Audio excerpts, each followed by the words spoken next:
रामकृष्ण हरी. मित्रांनो, मी शिरीष लहाडे. माझ्या यूट्यूब चॅनलवर तुमचं स्वागत आहे. आता काही दिवसामध्येच पितृपंधरवाडा सुरू होईल. खूप लोकांच्या मनामध्ये निरनिराळ्या शंका असतात. काही वेळा त्यांना योग्य मार्गदर्शन मिळतं, काही वेळा चुकीचं मार्ग मिळतं, काही जण अफवा पसरवत असतात आणि त्याच्याप्रमाणे माणूस करायला जातो आणि काहीतरी चुकीचं कर्म करून बसतो. आता पितृपंधरवाडा म्हणजे काय, इथपासून आपण सुरुवात करू. तुमच्या मनातल्या शंका समाधान, जे शंका माझ्या लोकांनी व्यक्त केल्या त्याचं उत्तर मी देण्याचा प्रयत्न करतो. त्या व्यतिरिक्त तुमच्या मनात काही शंका राहिल्या तुम्ही माझ्या यूट्यूब चॅनलला खाली कॉमेंट्समध्ये विचारू शकता, त्याचं उत्तर तुम्हाला मिळून जाईल. आता पितृपंधरवाडा म्हणजे काय, हा कधी चालू झाला नाही का. तर त्याची कथा अशी आहे की महाभारतामध्ये कर्ण अतिशय दानी म्हणून समजलं जात असं. अतिशय दानधर्म त्याने केलेला आहे, त्याच्यामुळे दानवीर कर्ण असं म्हणून त्याची उपाधी आजपर्यंत वाहत. पण तो जेव्हा मृत्यूनंतर स्वर्गात गेला तेव्हा त्याला म्हणजे जे काय चित्रगुप्त वगैरे आहे ते सांगितलं, तुला सगळे सोन्या चांदीचे दागिन्यामध्ये राहायला मिळेल, फक्त तुला अन्न मिळणार नाही. त्यांनी विचारलं असं का बरं, मी तर एवढा दानशूर व्यक्ती, मला नाव नव्हतं, मी कधी कोणाला विनमुख पाठवलं नाही, आणि मग मला दान म्हणजे जेव्हा अन्न का नाही. तर ते सांगितलं मग तू सगळ्या गोष्टीचं दान केलं, सोनं चांदी भूमी सगळं, पण तू अन्नदान कधी केलेलं नाही, त्याच्यामुळे तुला अन्न मिळतं. म्हणून या जगामध्ये आपण जे काही देऊ तेच पुढच्या जन्मी आपल्याला प्राप्त होतं. म्हणून दान धर्माचं महत्त्व या जगामध्ये पृथ्वी तलावर खूप आहे. की आपण वस्त्र दान केलं तर आपल्याला चांगलं वस्त्र मिळतं, आपण भूमी दान केली आपल्याला भूमी मिळते, आपण अन्नदान केलं आपल्याला अन्नदान, आपण पाणी पोई खोडलं पाणी दिलं तर आपल्याला पाण्याची सोय होते.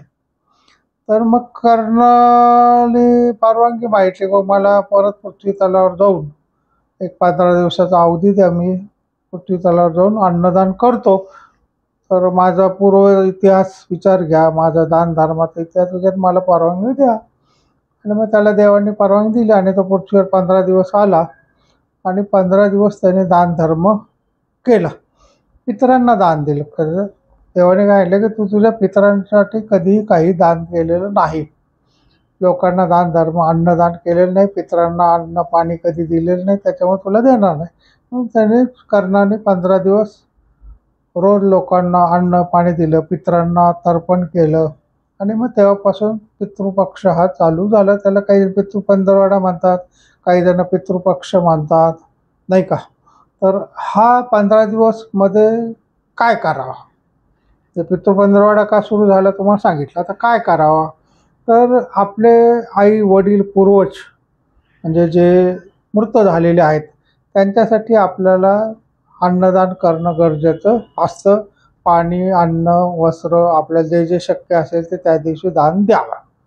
आता आपल्याला खरं तर 15 दिवस हे लोक करतात, कर्णाने 15 दिवस केले, पण आपले 15 दिवस नाही जमत. तर निदान ज्या दिवशी आपले वडील गेले तर त्या दिवशी सगळ्या पितरांना आमंत्रण येतं आणि त्या एकच दिवस आपल्याला अन्नदान वस्त्रदान पाणी हे सगळं दान करता येतं.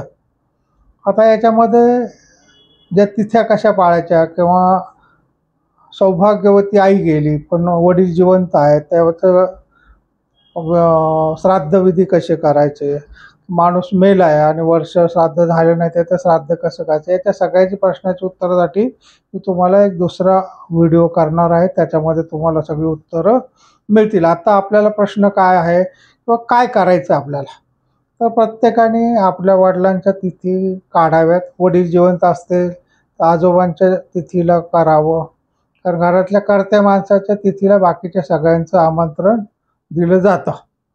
तर त्या दिवशी सगळ्यांचे पित्र आहेत 3 पिढ्या पुढं 3 पिढ्या मागं, म्हणजे वडील आजोबा पंजोबा या तिघांसाठी तुम्हाला तर्पण करता येतं, त्यांचं श्राद्ध पिंडदान करता येतं. 3 पिढ्या पुढं म्हणजे मुलगा नातू पंतू यांच्यापैकी कोणी मृत झालं असेल तर त्यांच्यासाठी सुद्धा तुम्हाला तर्पण श्राद्धविधी करता येतात. त्याच्या मागं जायचं काही गरज नाही किंवा त्याच्या पुढं जायची काही गरज नाही. म्हणजे 3-3 पिढ्या पुढं 3 पिढ्या मागं याचं आपल्याला श्राद्धविधी करता येतात. आता प्रत्येकाने पिंडदान करावं असं शास्त्रामध्ये दिलेलं आहे. तर पिंडदान म्हणजे काय, तर भाताचं मध्ये तीळ खीर टाकली जाते, दूध असतं थोडंसं आणि ते एकत्र करून त्याचा गोळा बनवतात, त्याचं पिंड म्हणतात. तर प्रत्येकाने पिंडदान करावं म्हणजे पितरांना ते प्राप्त होतं आणि त्यांना स्वर्गामध्ये अन्न मिळतं, त्यांना सुखप्राप्ती होते आणि त्यांची पापातून मुक्ती होते. म्हणून पूर्वीच्या काळी मुलगा व्हावा, का मुलगा व्हावा तर मोक्ष मिळेल असं एक पूर्वी प्रथा मनामध्ये भावना होती. किंवा मुलगा झाला म्हणजे तो काय करतो की आपल्या श्राद्धविधी करतो आणि श्राद्धविधी त्याने केले की आपल्याला मोक्षप्राप्ती होते. म्हणून आता मुलं नाही आहेत तर मुलीने केलं तरी चालतं. आता हल्लीच्या काळामध्ये बऱ्याच घरांमध्ये मुली असतात, तर मुलीला सुद्धा श्राद्धविधीचा अधिकार आहे. महालयाच्या दुसऱ्या शेवटी संपतो त्याच्या दुसऱ्या दिवशी अश्विन प्रतिपदेला म्हणजे मातामह श्राद्ध म्हणून असतं, की आपल्याला नातवाने आपल्या आईच्या वडिलांसाठी विधी केले तरी चालतं. मुलीच्या वडिलांनी आपल्या आईच्या वडिलांसाठी आईसाठी हे श्राद्धविधी केलेलं चालतात. पण तिला पण मुलगा नसेल तर तिने केलं तरी चालतं. स्त्रियांना अधिकार आहे. आता ती तिथीच माहिती नाही बाबा, म्हणजे माझे वडील कधी गेले माहीत नाही किंवा आजोबा कधी गेले मला माहीत. वडील तर जिवंत आहे पण आजोबाची तिथी माहीत नाही. तर सर्व पितृ अमावस्या म्हणून एक तिथी शेवटची जी असते त्याला त्याचं नावच आहे, सर्व पितृ अमावस्या. ज्यावेळेस इतरांना जमलं नाही त्यावेळेस त्यांनी ते श्राद्ध करता येतं आणि त्या दिवशी ते करावं. आता काय करता येतं तर अन्नदान देता येतं, पाणी आपल्याला चांगलं देता येतं आणि वस्त्र देता येतं. अन्न वस्त्र निवारा आपण जसं म्हणतो तसं अन्न वस्त्र दान आपल्याला केलं तर आपल्या पितरांना मुक्ती मिळते आणि पुढच्या जन्मी आपल्याला सुद्धा मृत्यूनंतर त्याची प्राप्ती सहजगत्या चांगल्या रीतीने होते. आता लोक म्हणतो आम्हाला एवढा वेळच नाही का, आम्हाला सवाष्ण ब्राह्मण काय किंवा घरातले लोकांना जीव घालायला सुद्धा वेळ. आता बरं नोकरीवाले नवरा बायको दोघं नोकरी जातात, कसं राजा काढणार, तर निदान त्यांनी काय करावं की पाण्याचं तर्पण करावं. त्या दिवशी ते हातामध्ये पाणी घ्यायचं, त्याच्यात थोडं तीळ अक्षदा गंध टाकायचं आणि त्या पाण्याने असं अंगठ्यावरून खाली सोडायचं, त्याला तर्पण म्हणतात. पितरांना पाणी असं पाजलं जातं. तर प्रत्येकाचं नाव घ्यायचं, म्हणजे काय आजोबा पंजोबा, वडील असतील वडील, किंवा मुलगा गेला असेल तर मुलगा, किंवा तुम्हाला जसं शास्त्रामध्ये तर असं आहे की आईचे आई वडील यांना सुद्धा दान देतात. आपले काका काकू त्यांना देतात, काकांना आपल्याला म्हणजे पाणी देता येतं. पण शास्त्रामध्ये असं आहे की ज्या गोष्टी आपल्याला समजा जवळक मित्र आहे त्याला कोणी नाही आहे किंवा एखादा निपुत्रिक गेला त्याची इस्टेट आपल्याला मिळाली आहे किंवा एखाद्या मित्राबद्दल जीव आहे त्याला काही नाही तर आपण त्यांना सुद्धा पाणी देतो. म्हणजे तुम्ही श्राद्धविधी कोणाचेही करू शकता, असं काहीही नाही आहे. किंवा तो दुसऱ्या जातीचा आहे मग मी त्याचा श्राद्धविधी कसा करू, तर तुम्हाला मनात वाटतंय ना तर तुम्ही करा. आम्ही सगळ्यांचं करतो, सासू सासरे मेवणे बायकोचे भाऊ काका काकू सगळ्यांची नावं घेतो, सगळ्यांना पाणी सोडतो, सगळ्यांचं पिंडदान करतो. तर पुण्याचं काम आहे. त्याच्यामुळं असं काही प्रश्न नाही आहे की तुम्ही कोणाचा विधी करा. तर तुम्हाला एकाच दिवशी शक्य ज्या दिवशी तुम्हाला आहे त्या दिवशी तुम्ही करावं, म्हणजे तिथीला. त्याच नाही जमलं तर सर्वप्रथम निदान अन्नदान करा. म्हणजे तुम्हाला जीव घालायला माणसं नाही बोलवत आहेत, ब्राह्मणाला शिदा द्यावा, संकल्प सोडून शिदा द्यावा, पाण्याचं तर्पण द्यावं, एवढं तरी तुम्ही करू शकता नाही का. अन्नदान द्यावं, मग आता अन्नदान द्यावं म्हणजे काय, तर आता आपल्याला लगेच सापडत. तर तुम्ही रेमांड होमला दान द्या, वृद्धाश्रमाला दान द्या नाही का, अनाथालयाला दान द्या, किंवा एक 5 किलो तांदूळ 5 किलो गहू काय हरभरा डाळ तो शिदा म्हणतो आपण त्याला, ते नेऊन दिलं तरी चालतं. त्या लोकांचे एक दिवसाचं जेवण निघालं किंवा 4 जणांनी मिळून एकत्र एक दिवसाचं जेवण दिलं तरी तुम्हाला पुण्याचीच भर पडते. अन्नदानाने पाप कधी लागत नाही. भागवतामध्ये भीष्माचार्यांना धर्मराजाने विचारलं की या जगामध्ये सगळ्यात छान दान काय आहे, तर त्यांनी सांगितलं अन्नेन सदृशम दानम न भूतम न भविष्यत. अन्नदानासारखं दान या जगात पूर्वी नव्हतं आणि याच्या पुढं सुद्धा नसेल. आता अन्नदानालाच काय महत्त्व आहे? काही लोक सांगतात पण नाही, ज्ञानदान महत्त्वाचं, ते कायम टिकतं, रक्तदान महत्त्वाचं, सगळे दान महत्त्वाचं, पण सुवर्णदान, ज्ञानदान यांनी कधी तृप्ती होत नाही. आता समजा एखाद्या माणसाने 1000 साड्या वाटल्या, प्रत्येक बाईला 2-2 साड्या दिल्या, तिला विचारलं तिसरी साडी देऊ का, तर ती हो म्हणेल का नाही म्हणे. तिला 50 साड्या दिल्या आणि तो विचारलं 51 साडी देऊ का, ती होच म्हणेल. तुम्ही प्रत्येकाला 10-10 तोळे सोनं दिलं, विचारलं अजून देऊ का, तो होच म्हणेल. भूमिदान केली किंवा 5-5 एकर जमीन एखाद्याला दान दिली आणि विचारलं अजून देऊ का, तो होच म्हणेल. कोणत्याही दानाने तृप्त होते, पण तुम्ही जीव घातला, माणूस पोटभर जेवला आणि त्याला विचारलं आणखी एक गुलाबजाम देऊ का, तो म्हणाल नको, माझं आता पोट भरलं, मी काही खाणार. म्हणून अन्नदानासारखं दान नाही, कारण त्याने तृप्ती होते. आता हे आपण पितरांचं समजा नाही केलं, काही लोकांचं आमचं काय, आम्हाला जमत, आम्ही नाही काय, आमचा मोठा भाऊ करतो, आमचे काका करतात, असं करू नये. त्याच्या आग्नेय वेगळं झालं, त्याने तुमचं स्वयंपाकघर वेगळं झालं असेल तर प्रत्येकाने प्रत्येकाचे विधी वेगळे केले पाहिजे. मोठ्याने पण श्राद्धविधी करायचे, धाकट्याने पण करायचे, वेगळे राहतात ना, मग प्रत्येकाने वेगळं करायचं. मोठा करतो, मोठा गणपती बसवतो, मोठा महालक्ष्मी बसवतो, मी काही नाही करत, तर तुमच्या मुलांमध्ये त्याचा फरक पडतो. मुलं हट्टी निघतात, मुलांचा स्वभाव दुष्ट निघतो, त्यांच्या शिक्षणात अडचण, त्याला पितृदोष म्हणतात. मग आपोआप पितृदोषाने मुलांच्या प्रगती थांबते, काहींचे लग्न आडली जातात. मग आपल्याला नंतर जाणवतं अरे माझ्या पोराचं नुकसान झालं का, गुरुजी माझा पितृदोष. म्हणून तसं करू नये, की आपल्या मुलांच्या कल्याणासाठी, आपल्या मृत्यूनंतरच्या जीवनासाठी, आपल्या प्रगतीसाठी आपल्याला या गोष्टी करणं गरजेचं आहे. शास्त्रात सांगितलेलं आहे.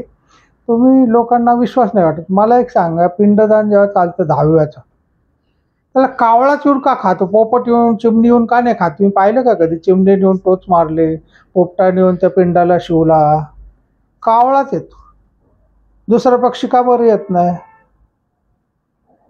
शास्त्रात काहीतरी त्याचा अर्थ आहे ना, की कावळ्याला तो अधिकार दिलेला आहे आणि कावळ्याला तो आत्मा दिसतो.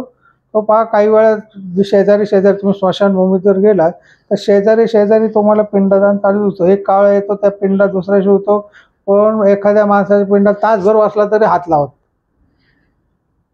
झाडावर 50 कावळे असतात, पण एक जण सुद्धा खाली येत. पण त्याला काहीतरी कारणं आहेत, त्याचं शास्त्र आपल्याला समजत नाही, म्हणून आपण काय करतो ना, नावं ठेवतो. आता पूर्वी 50 वर्षापूर्वी जर कोणी म्हणलं असतं की असा एक मोबाईल येईल का त्याच्यातून तुम्ही अमेरिकेशी बोलू शकाल, लोकांना वेळ आहे का, वायरने कसं काय बोलताय? आज ते शक्य आहे. आपण अमेरिकेतलं मॅच चाललेली आपल्या मोबाईलवर पाहू शकतो, नाही का? जगामध्ये का, इथं जगातच काय चंद्रावर गेलेला माणूस सुद्धा बोलू शकतो भारतात. त्याच्यामुळं आपल्याला पुढं काय काय घडलेलं असतं, काय शास्त्र आहे हे माहीत नसतं.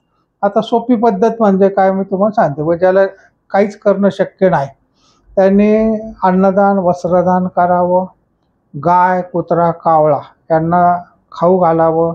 म्हणजे घरामध्ये एखादं पिंड बांधवावं भाताचा, किंवा भात असेल किंवा खीर ती कावळ्यासाठी ठेवावी. गावात रस्त्यावर कुत्रा असतो, त्यांना खाऊ घालावं. गाईला खाऊ घालावं. गाई रस्त्यात तुम्हाला हल्ली दिसत नाही, तर जिथं गोशाळा आहे तिथं त्यांना चाऱ्यासाठी पैसे द्यावे. श्राद्ध आणि तर्पण हे झालं पाहिजे. तर श्राद्ध हा शब्द कसा आहे, तर श्रद्धा या विषयावरून आलं, की ज्याच्या मनामध्ये श्रद्धा आहे तो श्राद्ध करतो. तुम्हाला आईवडिलांविषयी आता कसं आहे की लोकांचा गैरसमज आहे की पितृपक्ष म्हणजे काहीतरी वाईट घटना. मग लोक पितृपक्षात खरेदी करत नाही, लग्नाची बोलणी करत नाही, चुकीचं आहे.